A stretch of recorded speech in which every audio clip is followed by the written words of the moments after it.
we have Eva Putzova, who is running in Arizona's 1st congressional district against Tom O'Halloran. He is an incumbent. Fun fact, he became a Democrat in 2016, so she's basically running against a Republican in Arizona. Eva, thank you for joining us. I am fascinated by your race because where I am right now, sitting in Arizona, you're like across the street is your district. I could just like throw a rock and hit your district. But it's a very big district. I say that because you're actually several hundreds of miles away from where I am in northern Arizona. Can you tell us just a little bit about the lay of the land, and then we'll get to the meat of it? Thank you, Nomiki, for having me here. So yes, I'm running in one of the largest districts in the country. It's actually 3 times as big as the country where I was born, which is Slovakia, the former Czechoslovakia. And it is really large, and it is a diverse district. It also has the largest Native American population of any district. 25% of people who live in district are Native Americans. It is mostly a rural district. The largest city is Flagstaff, which is, about 75,000 people on a good day. And a lot of smaller towns and a lot of rural areas. So it's a very interesting district. It's a very important district. And this district has to go into the hands of a real Democrat, into the hands of a progressive Democrat, because whether we've had a Republican representing this district or Democrat representing this district, nothing has fundamentally changed for the people who work here, who live here, who are part of this big community. It's interesting because, as you know, I serve on the board of Matriarch, and we get a lot of questions about our candidates. Are they all challenging Democrats? It's a mix. We are supporting a lot of candidates that are running in open districts where they have open seats and crowded primaries. And then there are a few candidates who are running against very bad Democrats. And when I say very bad, there are bad Democrats, there are corporate Democrats, and then there are Democrats who just team up with Republicans in the House. And you are running against somebody who, of course, as we just said, was a Republican just a few years ago, became a Democrat because the district is leaning more Democratic. And I think that's really interesting to me because this is a rural district, and I think most Americans would probably say, oh, well, if it's rural, it's probably, maybe even the DCCC thinks that. If it's rural, it's probably a little bit more Republican.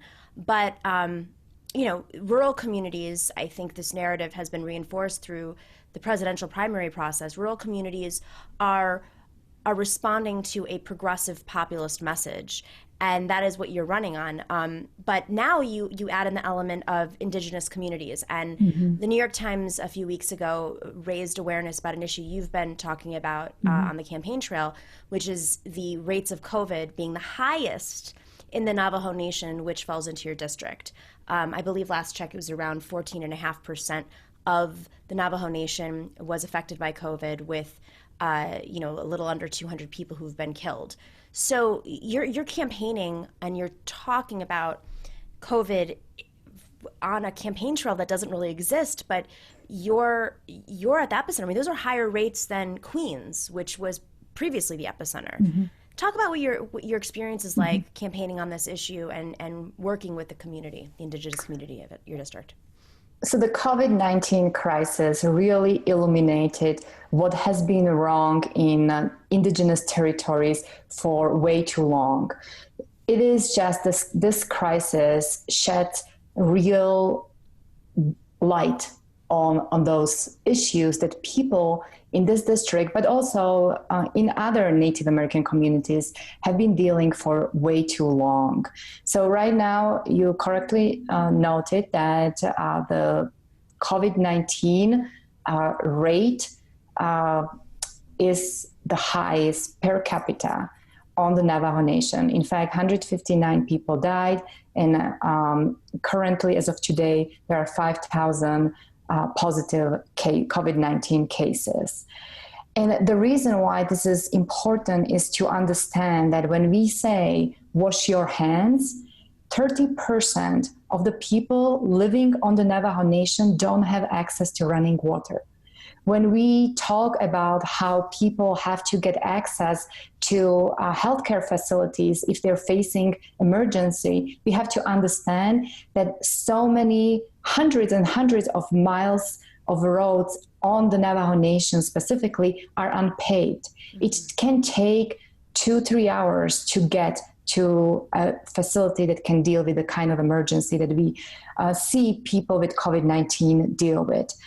And of course, a lot of people don't have electricity. They don't have access to reliable internet. That also means that the flow of information is impacted.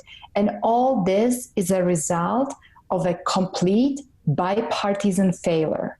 So it is nice that the Congress is appropriating money to the Navajo Nation and to other indigenous communities. The problem is that we have to resolve these failures in the basic infrastructure. We need to get people water, electricity, pave the roads, healthcare, and education. And that's what we have to change. And it hasn't changed with a Democrat in the House, and certainly 10 or so years ago when we had a Republican, that issue has not been addressed. How are you communicating with the community right now, as everybody, every congressional candidate is faced with a very different style of campaigning, especially on the grassroots side? Mm-hmm. So we as a campaign, we face additional challenges, obviously. The challenges that I mentioned, that it is sometimes difficult to reach people because of the distance. So under normal circumstances, campaigning in this district is very different. Under normal circumstances, we would be still using digital tools. We would be calling voters, texting voters, and we would be using social media to reach to every corner of this district.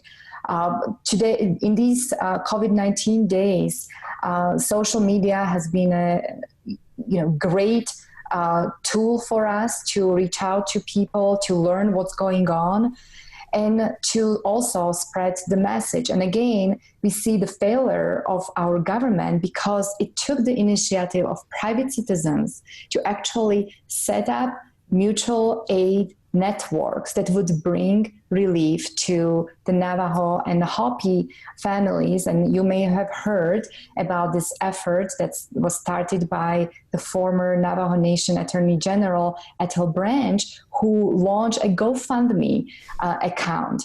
And they were successful. They raised, I think, around $4.5 million, but not because of any help of our representatives or government officials who are responsible for the response to this crisis.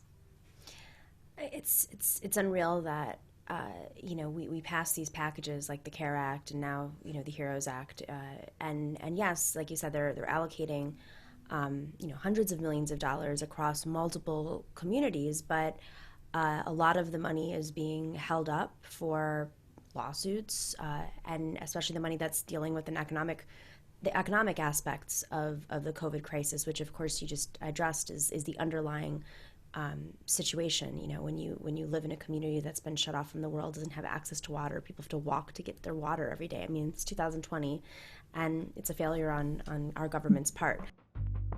Thank you for watching The Nomiki Show. You can support us on YouTube by clicking subscribe, like, and sharing to get those alerts.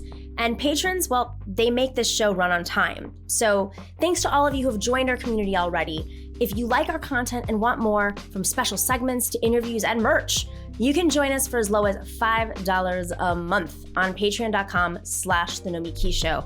I'm spending all of my iced coffee money on other people's shows because I think this is the time that we have to support our independent media.